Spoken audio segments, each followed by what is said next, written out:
The summer heat pressed down on Cedar Grove like a heavy blanket as Sarah Williams stared at her reflection in the bathroom mirror. Her long brown hair was pulled back in a neat ponytail, and her blue eyes held a determination that reminded everyone of her father. At 19, she had grown into a beautiful young woman, but today, her pretty features were set in a frown. Downstairs, she could hear her father, Sheriff James Williams, pacing back and forth. His heavy boots made familiar thuds against the wooden floor as he waited for her to come down. The annual police department barbecue was starting in less than an hour, and Sarah had no intention of going. "Sarah," his voice boomed from below. "We're going to be late."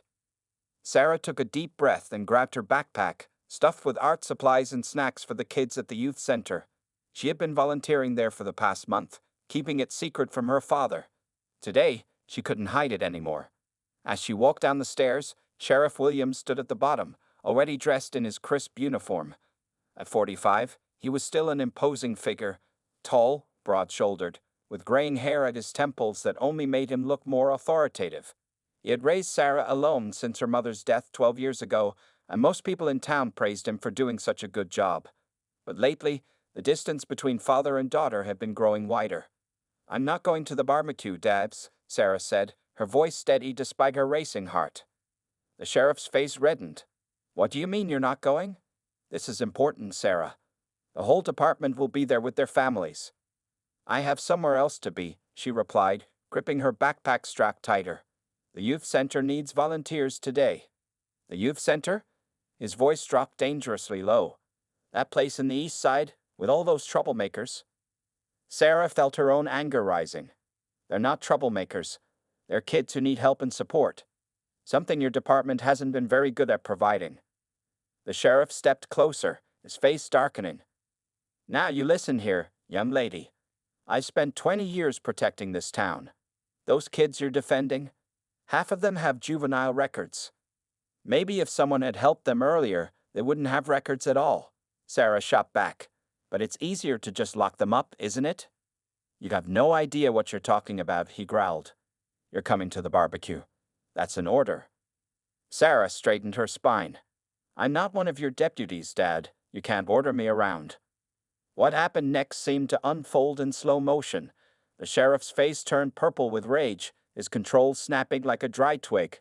His hand moved before his brain could stop it, and the sound of the slap echoed through the house like a gunshot. Sarah's head jerked to the side, her cheek burning. For a moment, neither of them moved. The grandfather clock in the hallway ticked loudly, marking the seconds of their shocked silence. The sheriff stared at his hand in horror. In 19 years, he had never struck his daughter. Not once. "Sarah, baby, I'm so sorry. I didn't mean to."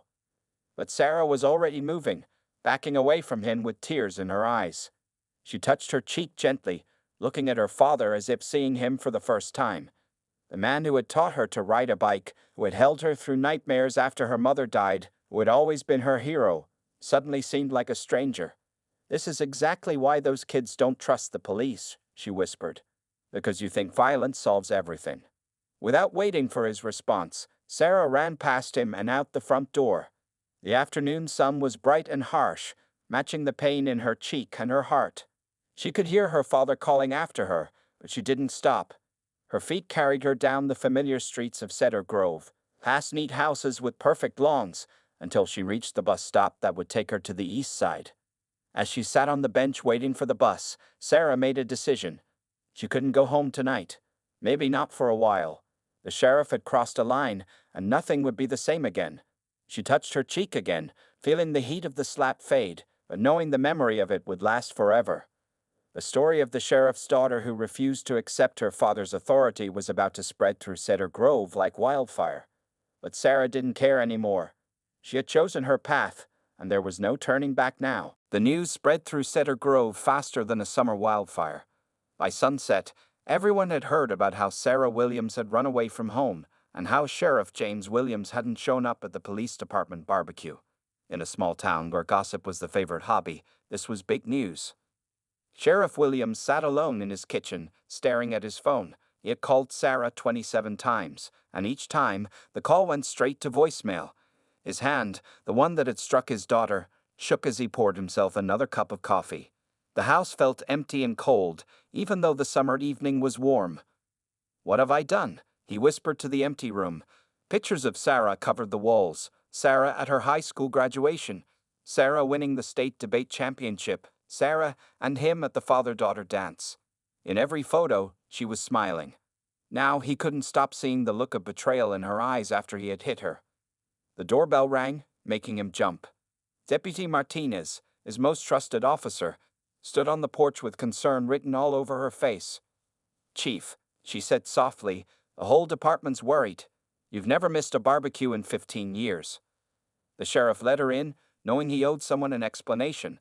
They sat at the kitchen table, where a half-eaten sandwich lay forgotten. "I hate her, Alina," he confessed, his voice breaking.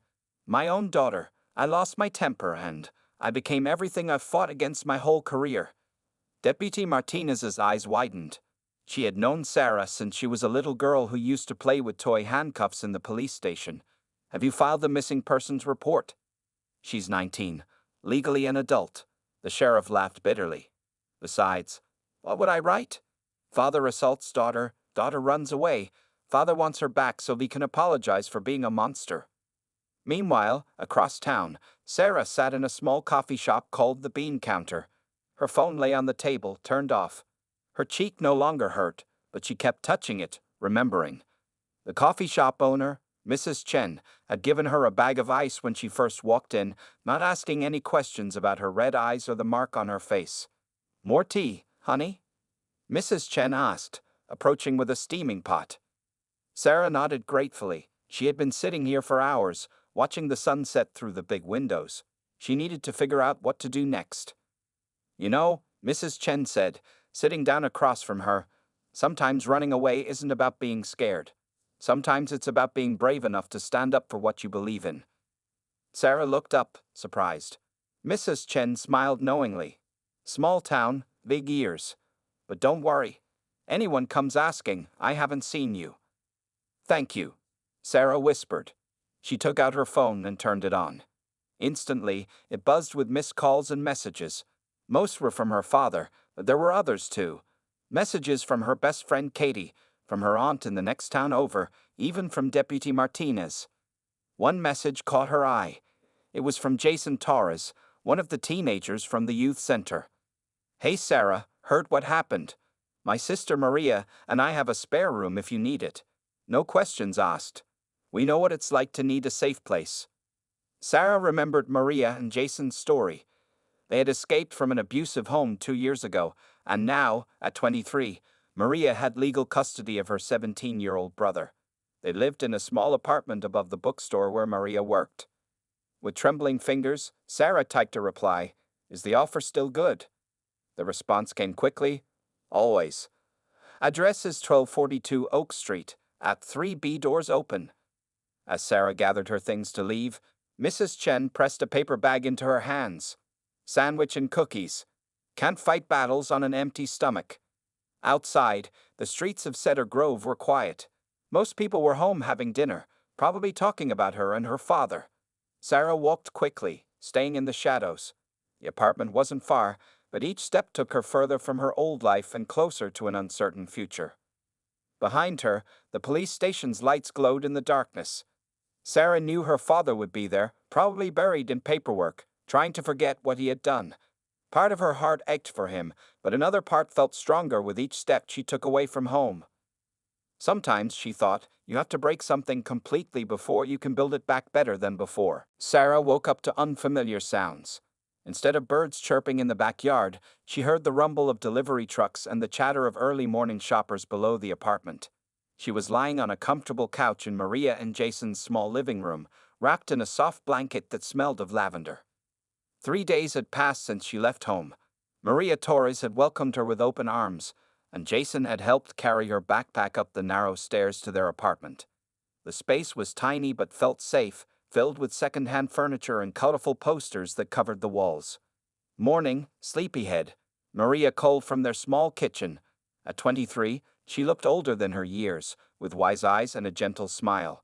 She was making breakfast, the smell of coffee and toast filling the air. "Ready for your first real day at the shelter?" Sarah sat up, running her fingers through her tangled hair.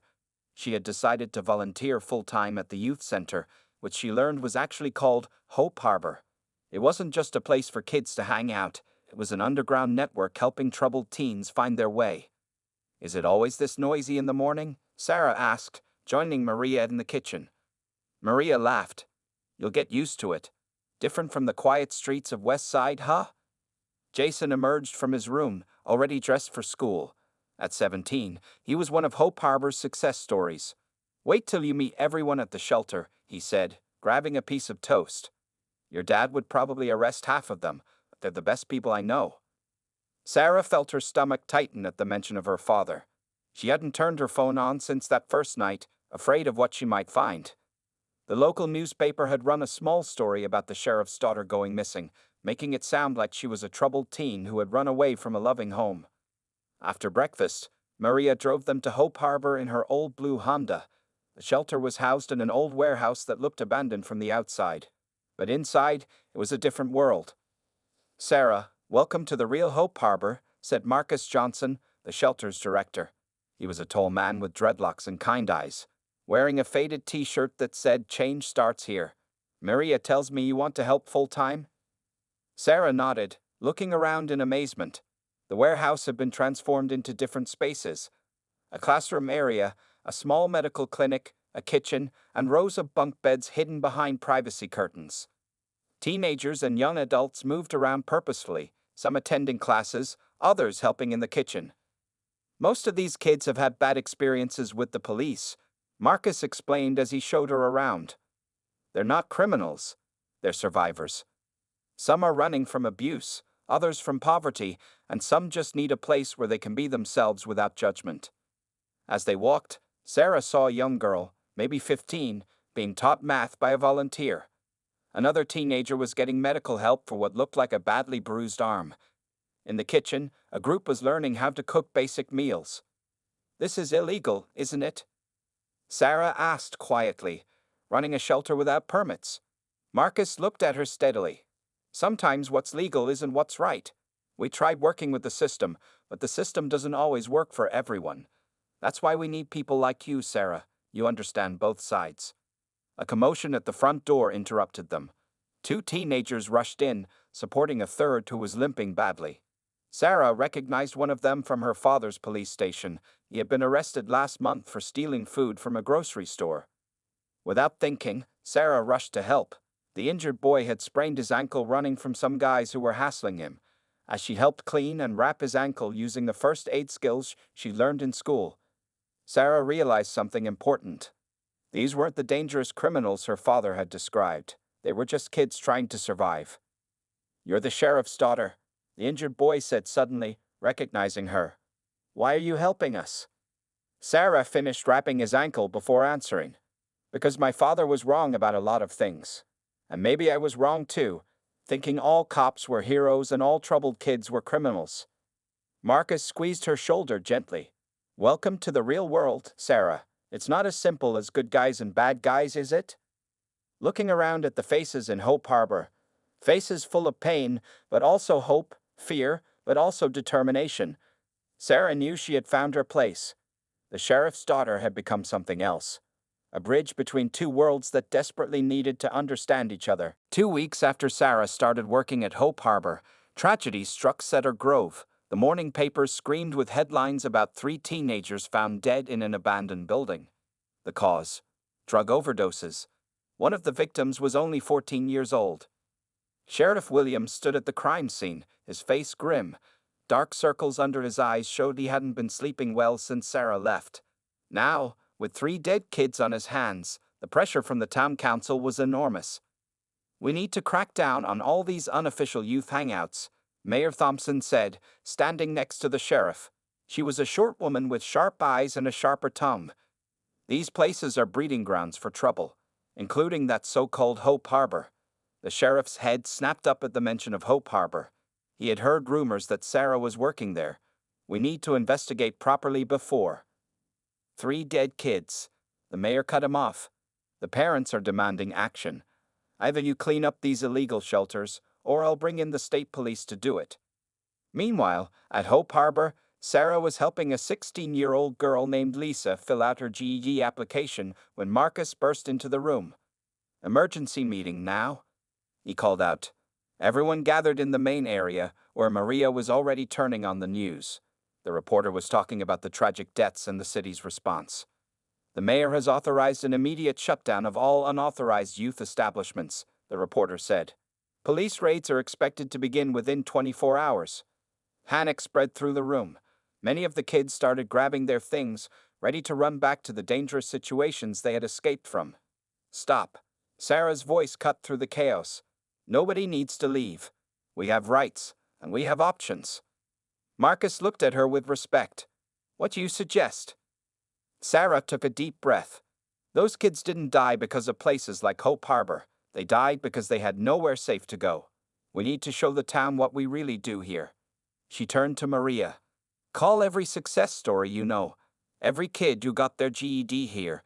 Every person who escaped abuse. Everyone who got clean because of our support. We need their stories." Jason was already on his phone. "I'm calling the local news. A real story needs to be told."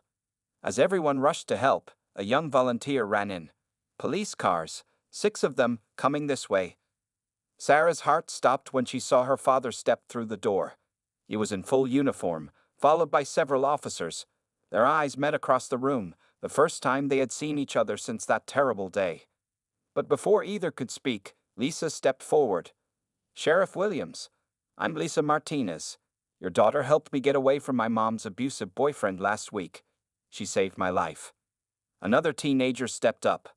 "I was one of those kids doing drugs in abandoned buildings. Hope Harbor helped me get clean. I've been sober for 2 months." More stories poured out. A boy who learned to read here. A girl who finally got medical care for her injuries. A teenager who hadn't eaten in days before finding this place. The sheriff stood silent, listening. His eyes moved from face to face, then back to Sarah, who stood tall among them. "If you shut us down," Sarah said quietly, "where will they go? Back to the streets? Back to the drugs? Back to the people who hurt them?" Her father's face showed the battle happening inside him. The law said this place was illegal, but his conscience and his heart told him something else. "Mayor Thompson wants this place closed today," he finally said. Then he paused, looking at his daughter with a mix of pride and regret. "But I think we need to look at the bigger picture." He turned to Marcus. "You have 48 hours to show me everything. Your programs, your success stories, your safety measures. If you're really helping these kids, maybe it's time we found a way to make this legal." The relief in the room was physical. Some kids cried, others hugged each other. Sarah felt tears in her own eyes as she watched her father talking with Marcus, already discussing possibilities. "Your dad?" Lisa whispered beside her. "He's not what you said he was." Sarah watched as her father gently comforted a scared-looking boy. "Maybe," she said softly, "he's changing. Maybe we all are." Outside, rain began to fall, washing away the heat of the day. Inside Hope Harbor, something new was beginning, a chance to bridge the gap between law and justice, between rules and compassion.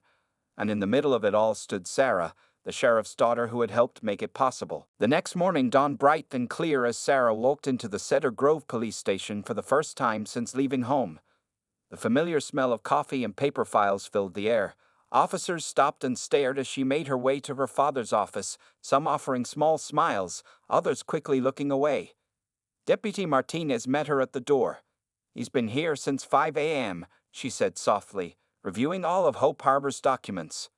Inside the office, Sheriff Williams sat behind his desk, surrounded by papers and empty coffee cups. He looked up when Sarah entered, and for a moment, neither spoke. The clock on the wall ticked loudly, marking each second of silence. "Sit down, Sarah," he finally said, gesturing to the chair across from him. His voice was tired but gentle. "We need to talk about how to make this work."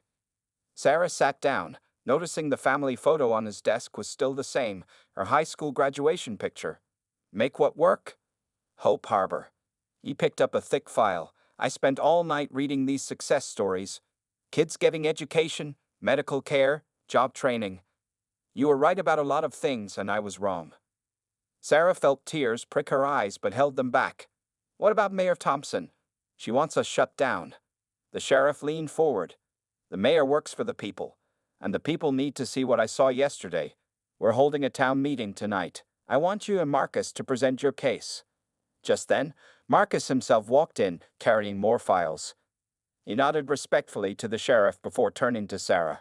We got everyone ready to speak. Former residents, current students, even parents who support us. The day passed in a blur of preparation. Sarah helped teenagers practice their speeches, organized documents, and worked with Marcus to create a presentation. By evening, the town hall was packed. It seemed like all of Cedar Grove had turned out to hear about Hope Harbor. Mayor Thompson sat in the front row, her face stern as Sheriff Williams took the podium. 3 days ago, he began, I was ordered to shut down Hope Harbor. Instead, I found something remarkable. He paused, looking at Sarah. I found a place where kids who had nowhere else to go found hope. Where my own daughter taught me that sometimes the law needs to bend so justice can stand straight. One by one, people stood to speak. Lissa talked about escaping abuse. Jason shared how Hope Harbor helped him stay in school. A mother cried as she described how the shelter saved her son from drugs. When it was Sarah's turn, she stood tall at the podium. A few weeks ago, my father hit me, she said clearly, hearing the crowd gasp. I ran away, angry and hurt. But what I found at Hope Harbor wasn't just a hiding place, it was a mission. These kids don't need arrests, they need what I found: understanding, support, and a chance to change their lives. She looked directly at her father. The man who hit me that day isn't the same man who stands here tonight, fighting to keep Hope Harbor open. People can change. I've changed too. Mayor Thompson stood up, her face softening. What exactly are you proposing, Sheriff? Sheriff Williams stepped forward. A partnership. Make Hope Harbor official. Provide funding, proper permits, and police support. But let them keep their independence.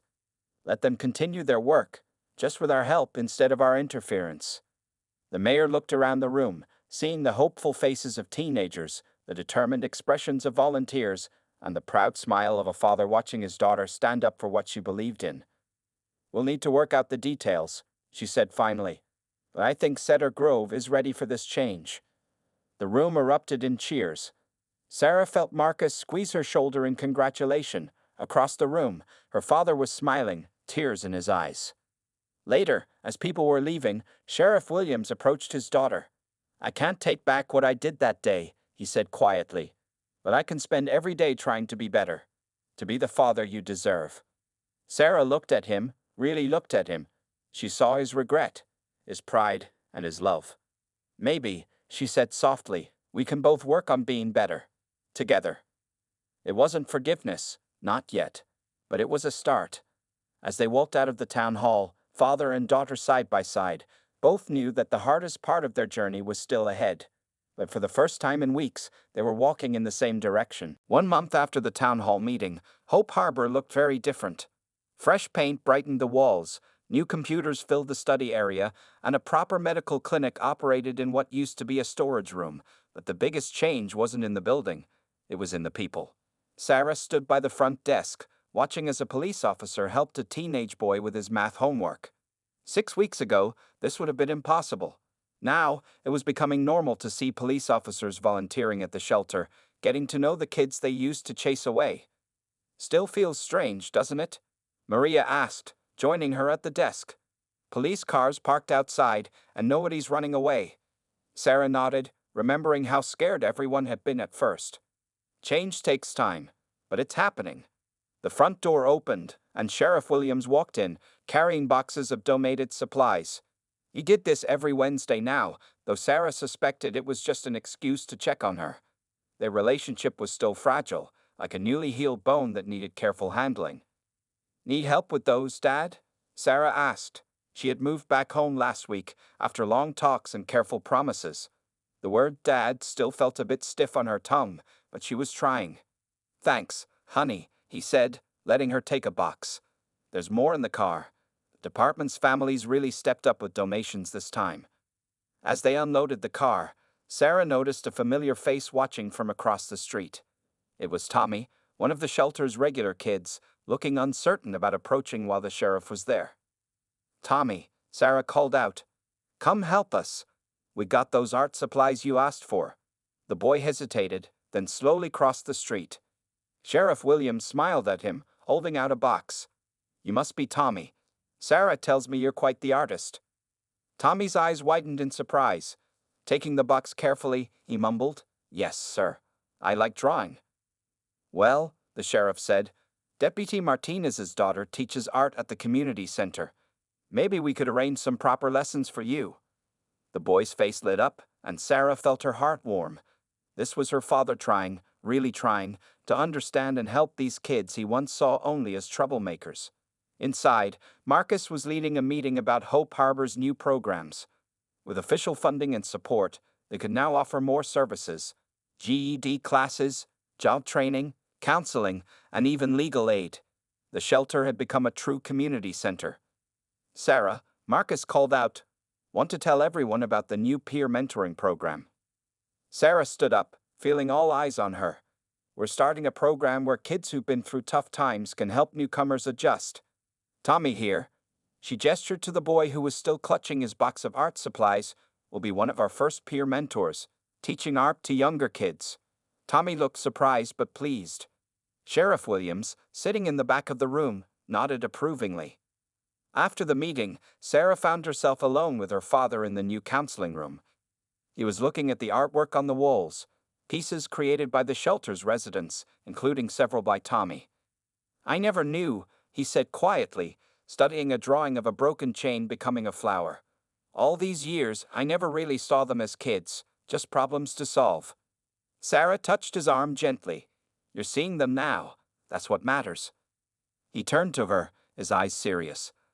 I see you too, Sarah. Finally, you're not just my little girl anymore. You're a strong young woman who stood up for what she believed in, even when that meant standing up to me. Especially then, Sarah said, remembering the day she ran away. The mark on her cheek had long faded, but the memory remained, though it hurt less now. I'll spend the rest of my life making that right, he promised, his voice rough with emotion. Sarah looked around the room, at the positive changes they'd made together. Maybe we already are. Look at this place. Look at what we built by working together instead of fighting each other. Through the window, they could see Tommy showing his artwork to Deputy Martinez's daughter, who had come to discuss art lessons. Other teens were gathering around, interested and excited. Police officers and shelter kids mingled freely, the old barriers of fear and mistrust slowly breaking down. One day at a time, Sheriff Williams said softly, One bridge at a time. Sarah smiled, knowing he meant more than just the work at Hope Harbor. They were building their own bridge too, her and her father, step by careful step. Some days were harder than others, but they kept trying. That's what really mattered in the end. 3 months after Hope Harbor became official, Sarah stood in front of the Cedar Grove Police Academy's newest class. 30 fresh-faced recruits sat before her, notebooks ready, as she prepared to teach a new required course, Understanding Youth in Crisis. 6 months ago, Sarah began, her voice steady, I was the sheriff's daughter who ran away from home. Today, I'm here to help you learn from our mistakes and our successes. In the back of the room, Sheriff Williams watched proudly. This training program had been his idea, making sure every new officer understood what Hope Harbor had taught them about helping troubled youth. Your textbooks can teach you laws and procedures, Sarah continued, gesturing to Tommy, who now stood beside her. But Tommy here will teach you something more important. What it feels like to be a scared kid who needs help, not handcuffs. Tommy, no longer the shy boy from the streets, stepped forward. At 16, he had become one of Hope Harbor's success stories, now helping train police officers while finishing his own high school education. Last year, I was sleeping in abandoned buildings and stealing food to survive, Tommy told the officers. I thought all cops were enemies. Then Hope Harbor and Sheriff Williams showed me something different. As Tommy shared his story, Sarah watched the recruits' faces change. Some took notes, others nodded in understanding, and a few even wiped away tears. After the class, Deputy Martinez rushed in with exciting news. The state governor just called, she announced, beaming. They want to use Cedar Grove's program as a model for the whole state. Sheriff Williams looked stunned. The whole state? They're calling it the Hope Harbor Initiative, Deputy Martinez explained. Other cities want to learn how we turn things around. Sarah, they want you and your father to present at the state police conference next month. Sarah turned to her father, remembering how far they'd come. That painful slap had led to this moment, a moment that could help thousands of kids across the state. Later that afternoon, Sarah and her father sat in their favorite coffee shop, Mrs. Chen's bean counter, where Sarah had hidden that first terrible night. "Remember when you found me here?" Sarah asked, sipping her tea. Sheriff Williams nodded, his coffee untouched. "I was so scared that night. Not just of losing you, but of what I'd become. I never thought my biggest mistake would lead to all this." Mrs. Chen approached their table with fresh cookies. "Look at you two now," she said warmly. "From hiding and hurting to helping the whole state. That's what I call turning pain into purpose." As they left the coffee shop, they passed the local newspaper stand. The headline read, "Cedar Grove's Hope Harbor program goes statewide. Sheriff and daughter lead the way." Walking toward Hope Harbor for the evening programs, Sarah and her father talked about their presentation for the state police conference. "We need to be honest," Sarah said. "Tell them about that day, about how you hit me. Show them that even good people can make terrible mistakes, but those mistakes don't have to be the end of the story." Sheriff Williams stopped walking, his face serious. "Are you sure you want to share that? It's not exactly a proud moment for either of us."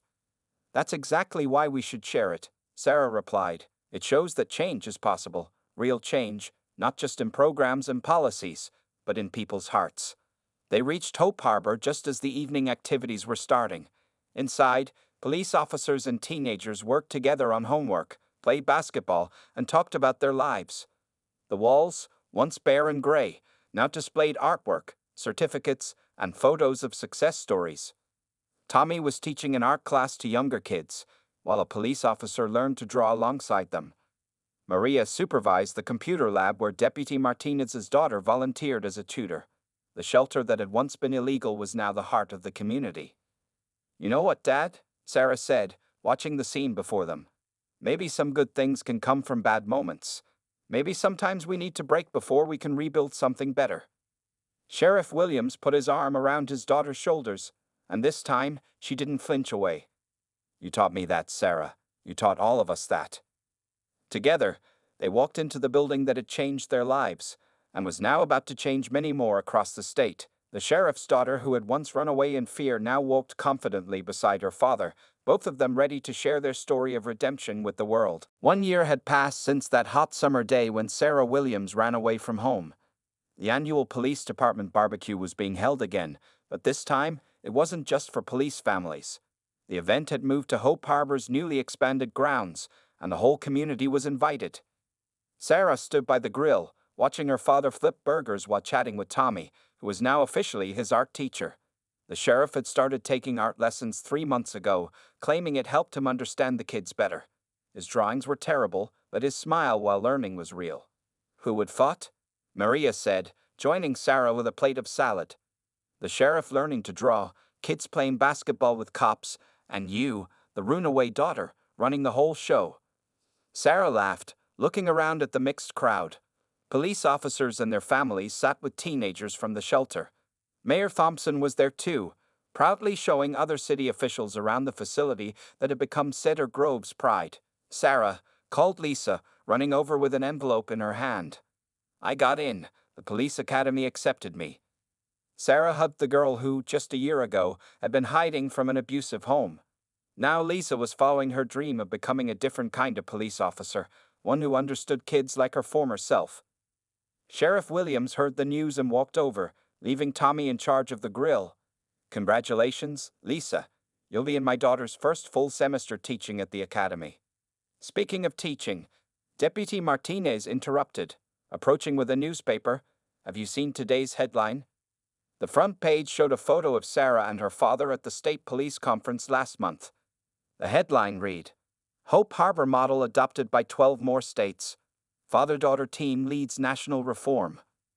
Sarah felt tears in her eyes as she read. Their story, their pain, their healing, their work, was helping people across the country. Other cities were opening their own Hope Harbors, training police officers to work with troubled youth, building bridges instead of walls.